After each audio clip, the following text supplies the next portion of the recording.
Hey, stole my sprinklers. Not broke them, not shut them off, stole them. And that was the moment I decided the HOA didn't need water for a little while.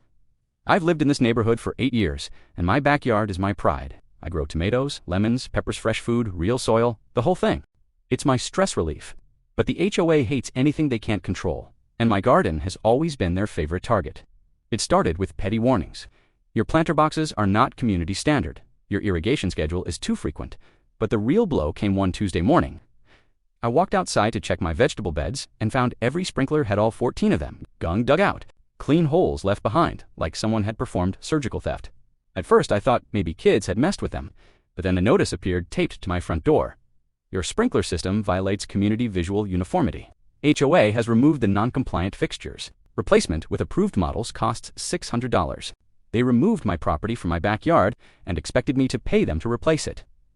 The rage that hit me didn't come hot. It came cold, focused, strategic.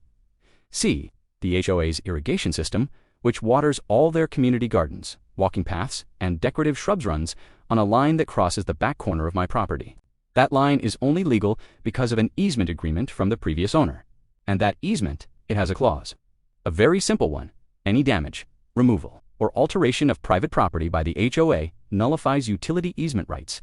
Guess what counts as removal of private property? Yep, sprinkler heads. So I called my lawyer.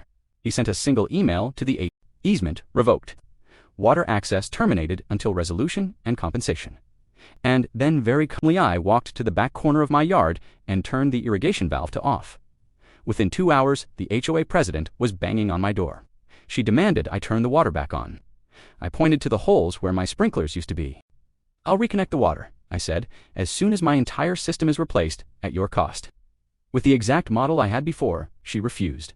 So the water stayed off. Day 2, the community flower beds wilted. Day 4, the decorative shrubs around the clubhouse turned brown. Day 6, the walking path landscaping looked like a desert. On day 7, they called an emergency meeting. Not to apologize, of course HOAs never lead with humility. They tried to claim I was damaging community property. My lawyer replied with one sentence, "Your client removed his property first." On day 9, they caved. The HOA paid for brand new, upgraded sprinkler heads better than what I had before.